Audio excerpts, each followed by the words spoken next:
Hey, thanks so much for accessing this content. I just had a chance to preach locally and thought, you know what? You know who needs to hear this? My Red Letter Living audience. So I hope you enjoy it. Good morning, church. It's good to be with you. I've experienced a little bit of a dilemma this morning. I have a confession. I've not been totally upfront with you, and I need to tell you something that I've been holding out on you that you really need to know. I know this truth beyond a shadow of a doubt. And the reason I'm experiencing a dilemma is because the moment I share it with you, it's actually going to have negative consequences on me. And so here's what I came to tell you this morning. I think the greatest value in America right now is the TSA pre-check. It's such good news that I wanted to share. How many know what I'm talking about? Yeah. If you don't travel as much, when you go to airports, like there's sometimes multiple lines, but the two major lines, there's the regular security line, and then right next to it, there's the TSA pre-check security line. And in the TSA pre-check security line, here's what happens. You get preference and privilege. If there's a TSA pre-check and a regular person, they choose you. It's awesome. You get to move around quicker, move through security quicker. You get to keep your shoes on, which for all you germaphobes is a real win. You get to keep stuff in your bags, and it's just a much more pleasant experience. And here's the reality. The cost for TSA pre-check over 5 years is $80 total. Like that's it, not 80 per year, $80 gets you 5 years of these airport experiences. If you do, I heard an amen, I knew it. See, I'm telling you, this is good news. If you do 8 round trips a year, that's $1 per airport experience. Think about that. And if that saves you missing one flight, how worth it was that? And if it doesn't even save you missing a flight because you never missed one, the convenience of being able to slide through and to be in this upper echelon exclusive club, it's awesome. There are 30 major credit cards that actually will reimburse you for the $80, so it's free to you. And so the reason I'm telling you this good news is I've experienced this sort of life, and I'm not going back. It's way better. The dilemma is now that I've told you, because you always listen to your pastors so well and obediently, is that now hundreds of you are going to sign up. You're going to experience it. You're going to share the good news with others. And all of a sudden, this exclusive club that I get to slide right through is going to be jam-packed with you people. That's how much I love you. And so that's all I really came to say to you. I hope you guys have a great Sunday today. When you know something to be true, it's actually unkind and unloving to keep it to yourself. Much more important than a question that or a thing that maybe helps us slide conveniently through airports is the question that we're looking at today in our new series, The Reason for God. In fact, it may be the most important question in life. Here's the question we're looking at today. How can you say there's only one way to God? How can you say there's only one way to God, that that's the truth and that that's right and that that's what it is? How can you say that? It's our second week in this series. Loosely based off of Timothy Keller's book, The Reason for God.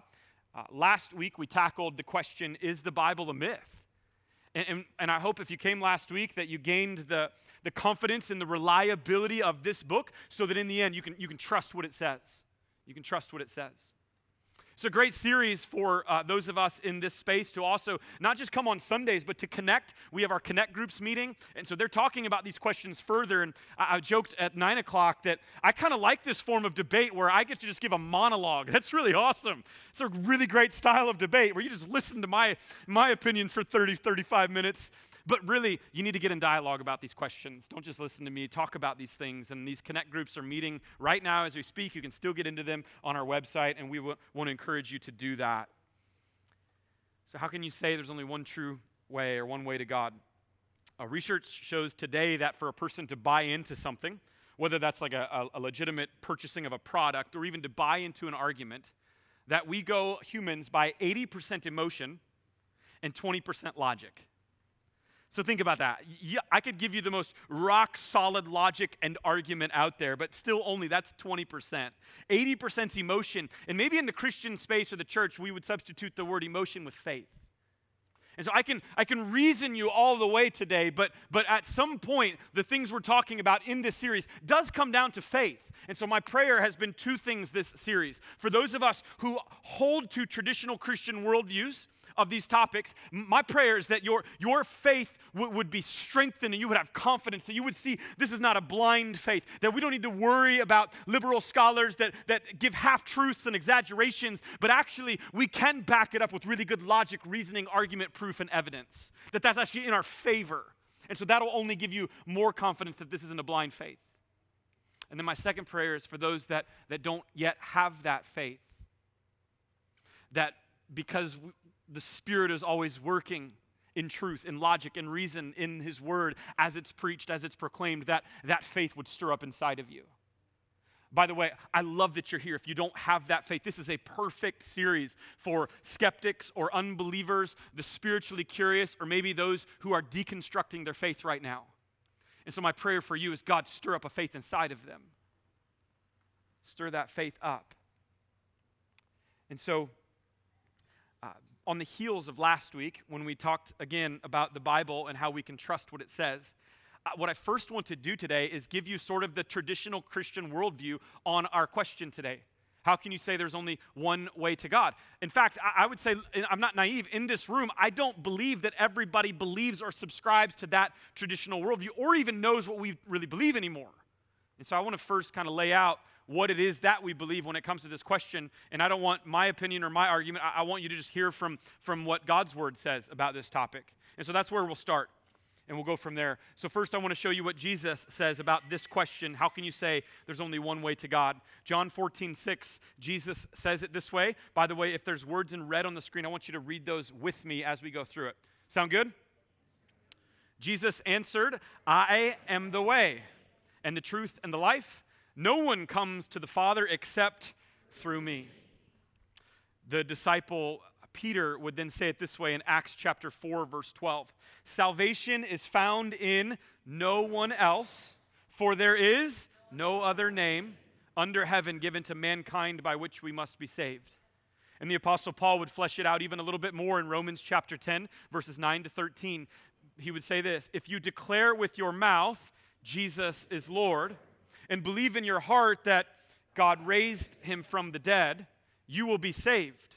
For it is with your heart that you believe and are justified, and it is with your mouth that you profess your faith and are saved. As Scripture says, anyone who believes in him will never be put to shame. For there is no difference between Jew and Gentile. The same Lord is Lord of all, and richly blesses all who call on him. For everyone who calls on the name of the Lord will be saved. So from the Bible, the traditional Christian worldview is that Jesus Christ is the one true way to God. That's where eternity is found, through Jesus. That's the viewpoint that we want to talk from today. What I want to do in our time is I want to give you the three, what I think are the main objections to this question. And then I want to give you three things practically that we can do. And as I do those practical things, hopefully that'll combat a little bit of the objections I share with you as well. And so first objection is this, that the Christian faith and way is too exclusive. It's too exclusive. This is what Timothy Keller, the main argument of his book, he says it this way, what is the biggest problem with Christianity? One of the most frequent answers you hear can be summed up in one word, exclusivity. And so if you were to ask me, I think the main problem with exclusivity for outsiders is really two pieces. Number one, it's exclusive to say that you have the one way. And then also, it's like, after I believe in that now you're going to tell me to follow a particular way. Like that feels limiting, that feels restricting, that feels exclusive. And especially in our culture today, we don't like being told what to do and how to do it, right? This was written about 15 years ago. And so probably as he's penning this book, the iPhone just was introduced to the world. And then on top of that, we've got social media that's now out. We've got streaming platforms where we can watch all these television shows. We can get so many things delivered to our doorstep right now, eat anything we want, DoorDash, Grubhub, bring it all. People love the idea that they're able to pick and choose, and we've never been in a world where picking and choosing is more convenient for us than now. And so to tell somebody that this is the one way and the one truth, and if you believe that, then you're going to follow this particular way, that doesn't work in a culture that likes everybody to have their tailor-made truth, that you can have #your truth.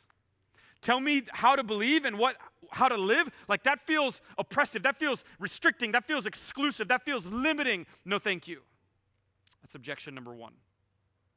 Objection number two, people that claim that Jesus is the only way, they're just arrogant. One of the people that would agree with this is avowed atheist, agnostic British comedian Ricky Gervais. He's went on the Stephen Colbert show and tweeted this stuff before, in his words, that he would say that as an atheist, agnostic, he can see that in the world there, again, his words, there are 3,000 different gods. And when he talks to Christians, he will tell the Christian, you don't believe in 2,999 of them. I just add one to your number, don't believe in 3,000, so we're not that much different. I think it's kind of funny. He is a comedian after all, I guess. But then he would make the claim after that is to claim that you know the one out of the 3,000, in his words. That's just arrogant. How do you know that you know the truth and nobody else does? If we were to flip the tables, like I think I can kind of understand this one, truthfully. I was at seminary and we had a world religions class, and so coincidentally, maybe not coincidentally, I don't know, I had two Mormons that were starting to walk around my neighborhood at the exact time that I was learning about the Mormon church in my world religions class. I'm like, okay, God, you're doing something here. And so most of you, when you see two Mormons walking around, you run for the hills and you lock the doors and turn the lights off. Me, I was desperate housewife with the blinds, lights on, smoking meats in the back to try to lure them with my smell. That last part was a lie. I wasn't doing that. But I was ready. That's what I'm trying to say. And so, I was more ready then than I probably even am now because it was fresh in my mind. And I was like, I'm going to tell these dudes what's up. And so they came to my door. I welcomed them in. And I was going to, do the polite thing and let them go first. And I did. I let them go first. And as they were talking to me, I was thinking like, legitimately, it feels like arrogance the way you're talking to me. Like and somehow it's dropped that you've got this secret truth that now I need to know because that came secretly to your guy, and now you're spreading it. And the other thing I didn't like about this particular one is like they use a lot of the same words in the Mormon faith than we do. They just mean different things for some of us. And so anyway, I let them have their way. And then, like a beautiful seminary student, I went through all the main things that I knew they were going to say, and I took them down one by one, and those poor souls never had a chance and were never seen on our street again. It's arrogant. Objection number 3, the Christian faith, it's too extreme. It's too extreme. This one, by the way, wasn't in this book, because I really think that in the last 15 years, this has escalated a lot. With the faster pace of culture, and especially with how to get heard in today's world, have you noticed that on media and on social media, middle voices are getting lesser and lesser? And who are getting the audience? The ones on the extremes.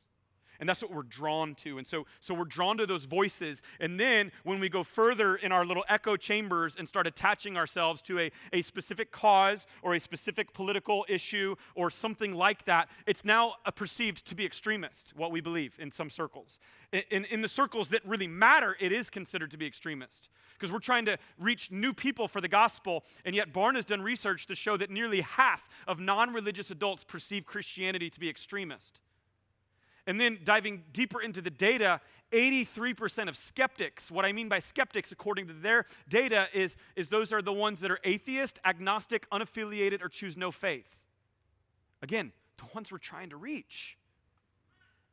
5 out of 6 of them believe that an attempt to convert others to our faith is extremist behavior. So this is the dilemma we're in. Those of us that hold to the Christian traditional view that Jesus is the one true way, we have to recognize that the ones we're trying to reach perceive that claim to be exclusive, arrogant, and extreme. That's the dilemma. How do we get the message out then? What do we do? That's what I want to talk about. And hopefully as I talk about it again, there's pieces in here that I hope will bring some resolution to these objections or some answers to these objections. And so I want to give you what I believe are 3 resolutions. And you're welcome for this because so many of you have already failed on your New Year's resolutions. So church is about giving you a second chance. These are people that say, you know what? I do have a role and a responsibility. I do hold to the traditional Christian viewpoint, but I'm also mature enough to know that the things and the tactics and the approaches of old that have gotten us to where we are today likely need to be tweaked and changed if the ones we're trying to reach are perceiving and feeling that about us. Does that make sense? So let's not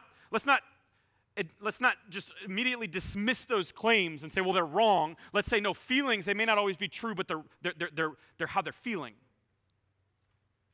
And let's figure out why. And so 3 resolutions today. A resolution is a firm decision to do something or to not do something.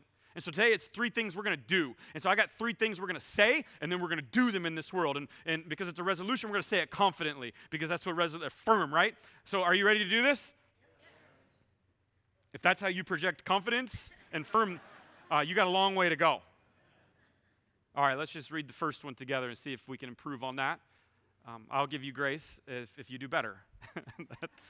I'm just kidding. I got grace for you. All right, let's say this one together. Number 1, I will lead with grace. Now I want you to say it confidently. Go ahead. I will lead with grace. Great. Because that's the problem a lot of times, right, is we don't lead with grace. We haven't.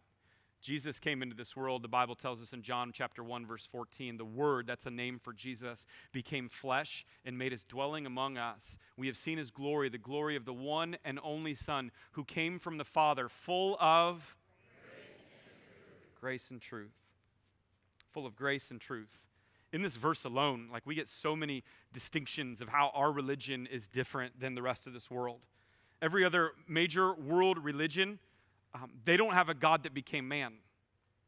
And so there's a belief out there that, like, all religions are basically the same. They're not. Like, no other religion can make that exclusive claim that their God did that. No other religion, by the way, operates with the system and the concept of grace like ours does. In every other religion, the way for you to get to heaven or afterlife or nirvana or whatever the extra experience is, it always depends on you. What you do, what you say, your works, your efforts, your obedience, you name it, it depends on you. We are the faith, the tradition that says it doesn't depend on what we do, but it depends on what our God has already done for us and the gift that he won for us at the cross, which is called grace. That makes us different. And so the ones that are saying all religions are basically the same, that's just not a sound argument. They're not the same. Ours is making this distinction from the very first gospel chapter of John. And here's what's also different. Not only is our grace not founded upon what we do, but upon Christ, but look at who's invited. John 3:16 says this. Come on. Whoever believes in him would not perish but have everlasting life. Apostle Paul would say this to Timothy. He says that God desires that all people would be saved and come to a knowledge of the truth. So here's what I want to say to you, that anytime you operate on an entirely different scale, it can be perceived, and if we're honest, there is some exclusivity to that. So is our faith exclusive? Kind of, yeah, because it's the only one that has God becoming man, dying on a cross for our sins, rising from the dead, and giving us a gift of grace. No other religion has that. Now, what we just read, God desires that all people, whoever believes, so the invitation is open to all. And so I think you could kind of make the case that, like, this is the most inclusive, exclusive religion there is, right? Any and all are invited. Like, God doesn't have his grace only for the wealthy and the superstars and the A-team. God's grace is for everybody, for you and for me, for your postman, for the sales rep at Omaha Steaks and the service tech at Tires Plus. God's grace was even offered the every day this man lived for the shooter at Target this week in Omaha. His grace is for all. It knows no bounds. Hey, we're going to get you right back to the video, but first, subscribe to this channel. We've got loads of content that's going to help challenge you to be a greater disciple, whether it's other sermons or podcasts, and even some video challenges for you to complete. All of it's happening here on this channel. So let's get right back to it. But Jesus came with grace and truth. I think that order is really important. I'm going to talk about the truth in a minute, but I think that's a lot of our problems is we've led with truth and not grace. And before we can give truth, I think people need to see that we're kind, that we're caring, that we're compassionate, that we're grace-filled as well. The old statement still rings true. People don't care what you know until they know that you care. And so if we're honest, how have we done at this collectively? Not great, not great. There's little and decreasing trust in the institution of church. There is little to decreasing trust in those that lead the institutions, those with the titles like pastor or priest or bishop.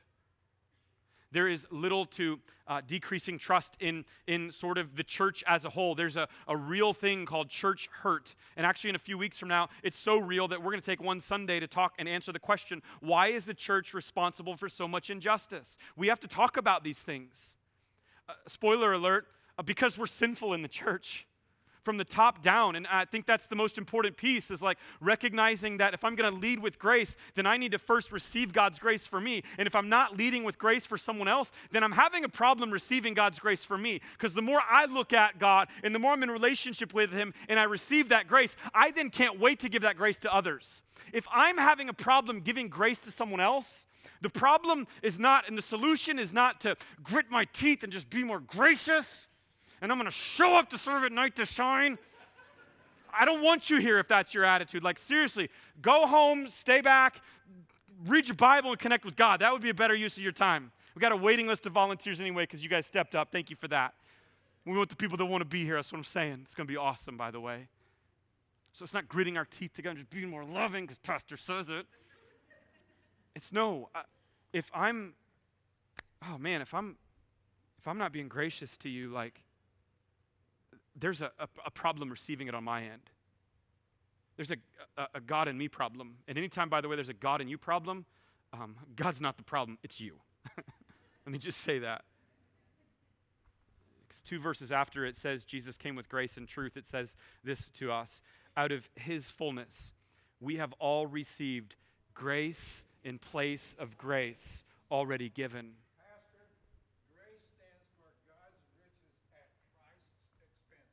Amen. Did you hear that? Grace stands for God's riches at Christ's expense. And that's what every single one of us has been given. And by the way, that expense, that cost Him His very life. And there's no other religion that has a God that became man that did that for them. Only our God did that. Now, why do we lead with grace? Not only because Jesus did that for us, but the Bible says in Romans 2:4, it says, don't you realize that it's God's kindness? That it's God's kindness that is trying to lead you to Him and change the way you think and act? Like, that's what brings people to the good news of Jesus, is the kindness. That's what works faith, is His kindness. And so that's how we're going to lead. We're going to lead with that. A new study in Omaha shows that half of unchurched adults in Omaha say there's a solid chance they'll return to church later in life. The number one reason or thing that would make them consider attending a church, if they felt welcome. You know what that means? Grace-filled. It means that a church can come together, all of us who are broken and have admittedly done our part to sort of make there be a gap between those of us who believe and don't believe. But this is us saying we're sorry for that. And we know that in this room, every single one of us is sinful. Every single one of us has fallen short. And so if you've got your issues and you've got your stuff that need to be worked out, this is a really safe place for you to do that. You don't need to be perfect and all buttoned up. We'll take you messy as you are, because that's what God does. God takes messy people and He transforms them. And so you don't even have to, you don't even have to believe before you belong here. Because sometimes people want to know, is this really real before I say yes to it? And am I experiencing the kindness and grace in reality from the people that say they got the grace, or is this just a hoax? So they got to come in and they got to be a part of our family for a little while, and we got to have a welcoming environment. That then, number 2 resolution that says we can share the truth with them. So let's say this together. I will tell the truth. Grace and truth are important, but grace before truth. You got that? I will tell the truth. And here's the truth that every person in this world has to reconcile. Jesus Christ really did rise from the dead. We want to talk about all religions? Fine. We have a God who rose from the dead. It's been historically proven that He rose from the dead. Every other religion even says that Jesus was a real human being. We have documents of that. We know that He really did live. He really did perform miracles. He really did die, and He really did rise again. Let me repeat that. Jesus really did rise again. And so everybody's got to reconcile with that truth. Is it arrogant to say it? I hope not. It's a fact. Are facts arrogant? And when it comes from a place of grace, it's not arrogance. It's actually, no, if I want to tell you that it's the kind and loving thing to do to share truth with one another. It's what this world needs more of. Jesus really did rise. It would have been so easy to disprove the resurrection. All you need is one dead body, and it's done. There's nothing there. There's no dead body. All you need is that. And then not only that, but look at history and look at the disciples and how they changed after the resurrection of Jesus. Right? These faithless cowards all of a sudden became faithful and courageous. And 10 of the 11 would die and be martyred for their faith. And the 11th was John, who was in and out of prison and escaped. And actually, because he escaped, he went to the island of Patmos where he wrote the book of Revelation. Psychology says people aren't willing to die for a lie. And especially faithless cowards aren't. Or might the resurrection be real? And might Jesus have really appeared to hundreds as not only the Bible documents, but other historical documents in those days as well? Here's the reality. If Jesus didn't raise from the dead, we should disband this whole thing. Truthfully, we should sell the land and give money to someone else doing good. Paul even says that. He says, if Christ hasn't been raised, our preaching is useless, and so is your faith. But he really did rise, and that's the truth. Are we sharing that truth? Because in our world today, I think that a lot of times people think it's not right for me to impose my truth on someone else. There's parents, even some of them Christian parents, that they, quote, don't want to force their faith on their kids. They want to let them figure it out for themselves. And I do not have parenting figured out. Every single day, I stare at myself in the mirror like, I'm not fit for this. So I preface it with that. But the one thing I do know is it's lazy and really bad parenting to let your kids figure it out for themselves. It's unkind and unloving to the ones that you say are the ones you love the most. It is unkind and unloving to let people figure it out for themselves. Some of us who may not be parents, I don't want to just knock parents. Some of us have friends that are, quote, going their own way. And have you done anything to kind of step in to help with that? Or have you just conveniently and comfortably let them move on to whatever it is? We want to avoid the hard conversations, and we choose convenience and comfort over having the hard and difficult but necessary conversations. What we need is to say, you know what? I know the truth, and my friend is going a different way, and I got to step in and at least bring the truth into the situation because I care more about who they're becoming and their eternity than having one awkward conversation right now.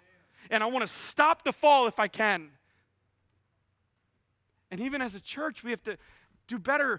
The last couple of years, it's been the great reset in churches. And so pastors, we'll talk about how the ones that are left, these are the faithful, and this is the remnant. And I believe that. I think that's true. I think we're less in number, but stronger in quality. And while I am excited about that, and while a lot of pastors I'm going to really pour into the ones that are here, they want to be here. I get that, but also I'm concerned about the one on the fringes.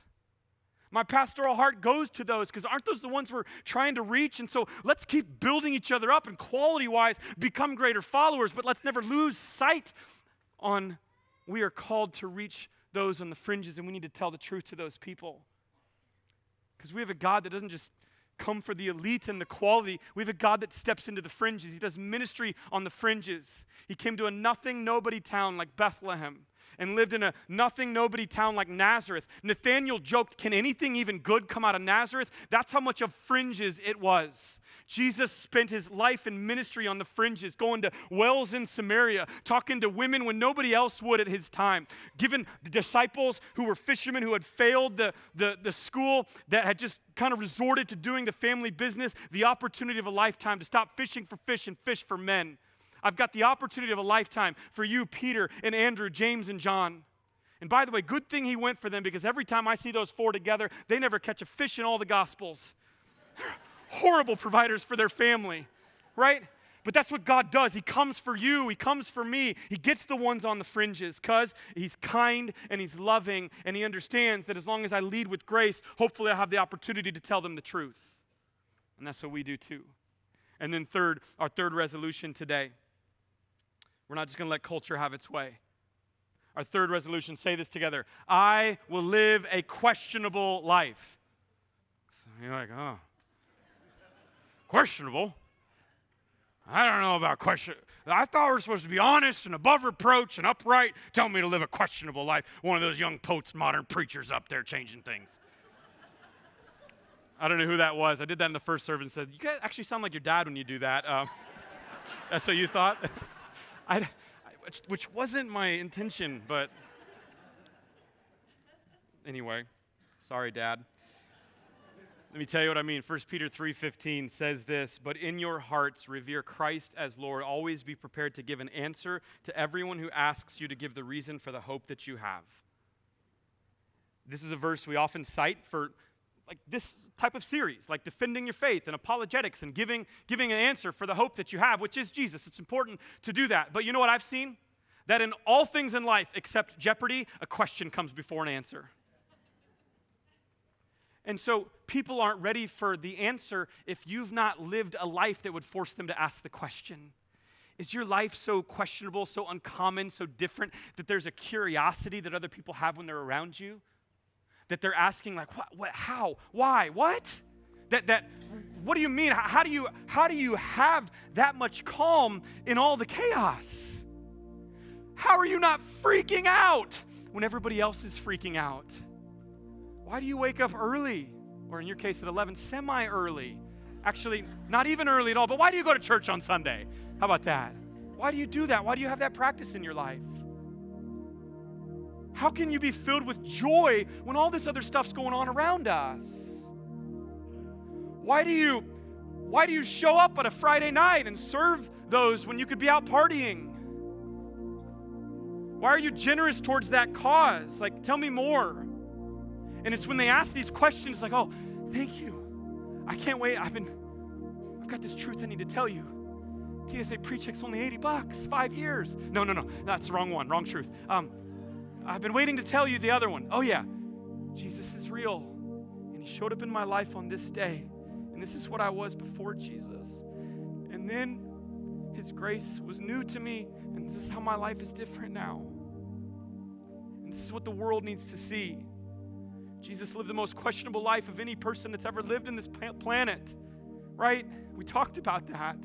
No other God did the things that Jesus did. No one else welcomed sinners like sinners and tax collectors. They wanted to hang around Jesus. He drew that crowd. He was that kind and loving and compassionate and caring that they drew crowds of tax collectors and sinners, those far off. He didn't coerce them. He drew them with his love and his grace. And then he got to share truth. It's what the world needs. It's what Omaha needs. I shared that sobering statistic on Christmas Eve that followers of Jesus in Omaha show no discernible differences than non-followers of Jesus. And that's pathetic. It's appalling that our apathy, I think it's just lulling this city to sleep collectively in its faith. We've so taken for granted the grace of God that it's not on the forefront of our lips and our lives, and we're not leading with grace, and we're not having the opportunity to share the truth because we just fit in too much. God didn't make you to fit in. I heard a quote this week. I don't actually know who first said it, so I might claim it as my own because I love it. It says there's only one way to God, but 1,000 ways to Jesus. And I'm looking at hundreds of those ways right now. You are a way to Jesus. You are the light of the world. You are his mouthpiece. The Bible calls you his co-laborer, his co-worker, his ambassador. So are you living the sort of life that Jesus lived, where they would ask him questions, that the disciples lived? I mean, I'm so intrigued by these guys that you trace history, especially these disciples, that as they're being thrown in prison, as they're being thrown into dens of lions, whatever that is, and as they're being thrown into these situations in prisons, they're singing psalms and spiritual songs, worshiping God. What? That's questionable. We don't even sing when we go into Shields anymore in Omaha.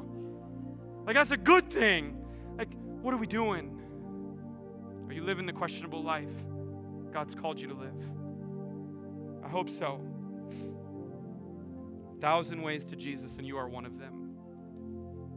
So here's the reality. Jesus Christ is the one true way. We firmly stand behind that. And we're sorry for those that we've offended, that we've not treated with grace. We're sorry that we've held out the truth. And we're sorry that we've been too familiar and just fit in with everybody else. We won't do that any longer. We got 3 resolutions we're going to stick to. Let's put them on the screen and let's say them together out loud 3 times. Come on. I will lead with grace. I will tell the truth. I will live a questionable life. I will lead with grace. I will tell the truth. I will live a questionable life. I will lead with grace. I will tell the truth. I will live a questionable life. I hope so, church. Amen. Hey, I hope you enjoyed that video. Click the link below to join our Red Letter community where we're going to send you emails and lots of content that's going to help challenge you and grow you in your faith as a disciple of Jesus.